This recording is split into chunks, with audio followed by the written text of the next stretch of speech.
எசாயா 66ஆம் அதிகாரம். ஆண்டவர் கூறுவது இதுவே: விண்ணகம் என் அரியணை, மண்ணகம் என் கால்மணை. அவ்வாறிருக்க எத்தகைய கோவிலை நீங்கள் எனக்காக கட்டவிருக்கிறீர்கள்? எத்தகைய இடத்தில் நான் ஓய்வெடுப்பேன்? இவை அனைத்தையும் என் கைகளே உண்டாக்கின, இவை யாவும் என்னால் உருவாகின என்கிறார் ஆண்டவர். எளியவரையும் உள்ளம் வருந்துவோரையும் என் சொல்லுக்கு அஞ்சுபவரையும் நான் கண்ணோக்குவேன். அவர்களுக்கு இளம் காளையை வெட்டி பலியிடுவதும் மனிதரை கொலை செய்வதும் ஒன்றாம். ஆட்டுக்குட்டியை பலியாக கொடுப்பதும் நாயின் கழுத்தை முறிப்பதும் ஒன்றாம். உணவு படையலை படைப்பதும் பன்றியின் இரத்தத்தை ஒப்புக்கொடுப்பதும் ஒன்றாம். நினைவு படையலாகிய தூபம் காட்டுதலை செய்வதும் சிலைகளை வணங்குதலும் ஒன்றாம். அவர்கள் தங்கள் வழிகளையே தெரிந்தெடுத்துள்ளனர். தங்கள் அருவருப்புகள் மீது அவர்கள் உள்ளம் மகிழ்கின்றது. நானும் அவர்களுக்குரிய தண்டனையை தெரிந்து கொள்வேன். அவர்கள் அஞ்சுகின்றவற்றை அவர்கள் மீது வரச் செய்வேன். ஏனெனில் நான் அழைத்தபோது எவரும் பதில் தரவில்லை. நான் பேசிய போது அவர்கள் செவி கொடுக்கவில்லை. என் கண்முன்னே தீயவற்றை செய்தார்கள். நான் விரும்பாதவற்றை தெரிந்தெடுத்தார்கள். ஆண்டவரின் வாக்குக்கு நடுநடுங்குவோரே, இதை கேளுங்கள். என் பெயர் பொருட்டு உங்களை வெறுத்து ஒதுக்கும் உங்கள் உறவின் முறையார், நாங்கள் உங்கள் மகிழ்ச்சியை காணும் பொருட்டு ஆண்டவர் தம் மாட்சியை காண்பிக்கட்டும் என்கின்றார்கள். ஆனால் அவர்கள்தான் வெட்கமடைவார்கள்.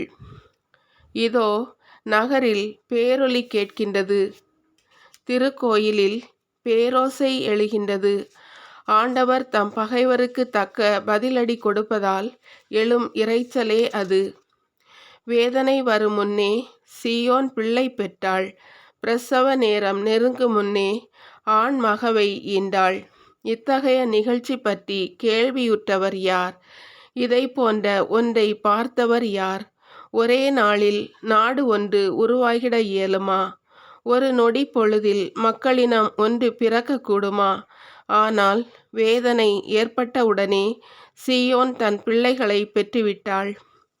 பேறு காலத்தை ஏற்படுத்திய நான் மகப்பேற்றை தடை செய்வேனா என்கிறார் ஆண்டவர். மகப்பேற்றுக்கு காரணமான நான் கருப்பையை அடைத்து விடுவேனா என்கிறார் உங்கள் கடவுள்.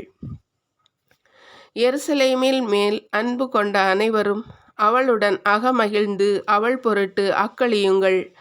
அவளுக்காக புலம்பி அழும் எல்லாரும் அவளுடன் சேர்ந்து மகிழ்ந்து கொண்டாடி ஆர்ப்பரியுங்கள். அப்போது அவளின் ஆறுதல் அளிக்கும் முலைகளிலிருந்து குடித்து நீங்கள் நிறைவடைவீர்கள். அவள் செல்வ பெருக்கில் நிறைவாக அருந்தி இன்பம் காண்பீர்கள். ஆண்டவர் கூறுவது இதுவே: ஆறு போல் நிறைவாழ்வு பாய்ந்தோடச் செய்வேன். பெருக்கெடுத்த நீரோடை போல வேற்றினத்தாரின் செல்வம் விரைந்து வரச் செய்வேன். நீங்கள் பால் பருகுவீர்கள், மார்பில் அணைத்து சுமக்கப்படுவீர்கள், மடியில் வைத்து தாலாட்டப்படுவீர்கள். தாய் தன் பிள்ளையை தேற்றுவது போல நான் உங்களை தேற்றுவேன். எருசலேமில் நீங்கள் தேற்றப்படுவீர்கள். இதை நீங்கள் காண்பீர்கள். உங்கள் இதயம் மகிழ்ச்சி கொள்ளும். உங்கள் எலும்புகள் பசும் புல் போல் வளரும். ஆண்டவர் தம் ஆற்றலை தம் ஊழியருக்கு காட்டுவார் என்பதும் அவரது சினம் அவர்தம் பகைவருக்கு எதிராக மூளும் என்பதும் அறியப்படும். இதோ ஆண்டவர் நெருப்பென வருவார். அவர் தேர்கள் புயலென விரையும். கொழுந்து விட்டெறியும் தம் சினத்தை கொட்டுவார்.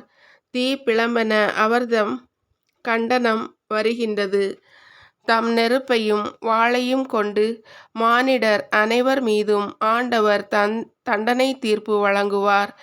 எண்ணிறந்தோரை ஆண்டவர் கொன்று விடுவார். தோட்ட வழிபாட்டிற்கென தங்களை தூய்மைப்படுத்தி தீட்டகற்றுவோர், அதற்கு அணி அணியாகச் செல்வோர், பன்றி, எலி இவற்றின் இறைச்சி மற்றும் அருவருப்புகளை உண்போர் ஆகிய அனைவரும் ஒருங்கே அழிந்தொழிவர் என்கிறார் ஆண்டவர். அவர்கள் செயல்களையும் எண்ணங்களையும் நான் அறிவேன். பிற இனத்தார் பிற மொழியினர் அனைவரையும் நான் கூட்டி சேர்க்க வருவேன். அவர்களும் கூடி வந்து என் மாட்சியை காண்பார்கள். அவர்களிடையே ஓர் அடையாளத்தை நான் ஏற்படுத்துவேன். அவர்களுள் எஞ்சியிருப்போரை மக்களினத்தாரிடையே அனுப்பி வைப்பேன். அவர்கள் தர்சீசு, பூல், வில்வீரர் வாழும் லூது, தூபால், யாவான், தொலைவில் உள்ள தீவு நாடுகள் ஆகியவற்றிற்குச் செல்வார்கள். இந்நாட்டினர் என் புகழ்ச்சி பற்றி கேள்விப்படாதவர், என் மாட்சியை கண்டிராதவர். அவர்களும் என் மாட்சி பற்றி மக்களினத்தாருக்கு எடுத்துரைப்பார்கள். அவர்கள் உங்கள் உறவின் முறையார் அனைவரையும் அனைத்து மக்களினத்தாரிடையே இருந்து ஆண்டவருக்கு அளிக்கும் படையலாக கொண்டு சேர்ப்பார்கள். இஸ்ரவேல் மக்கள் தூய கலம் ஒன்றில் உணவு படையலை ஆண்டவரின் கோயிலுக்கு எடுத்து வருவது போல அவர்களை குதிரைகள், தேர்கள், பல்லக்குகள், கழுதைகள், ஒட்டகங்கள் ஆகியவற்றின் மேல் ஏற்றி எருசலேமில் உள்ள என் திருமலைக்கு அழைத்து வருவார்கள் என்கிறார் ஆண்டவர். மேலும் அவர்களுள் சிலரை குருக்களாகவும் லேவியராகவும் நியமிப்பேன் என்கிறார் ஆண்டவர். நான் படைக்கின்ற புதிய விண்ணுலகும் புதிய மண்ணுலகும் என் முன்னே நிலைத்திருப்பது போல உங்கள் வழி தோன்றல்களும் உங்கள் பெயரும் நிலைத்திருக்கும் என்கிறார் ஆண்டவர். அமாவாசை தோறும் ஓய்வு தோறும் மானிடர் அனைவரும் என் முன் வழிபட வருவர் என்கிறார் ஆண்டவர். அவர்கள் புறப்பட்டு சென்று என்னை எதிர்த்து கிளர்ச்சி செய்தோரின் பிணங்களை காண்பார்கள். அவர்கள் அரிக்கும் புழு சாவதில்லை, அவர்களை எரிக்கும் நெருப்பு அணைந்து போவதில்லை. மானிடர் யாவருக்கும் அவர்கள் ஓர் அருவருப்பாக இருப்பார்கள்.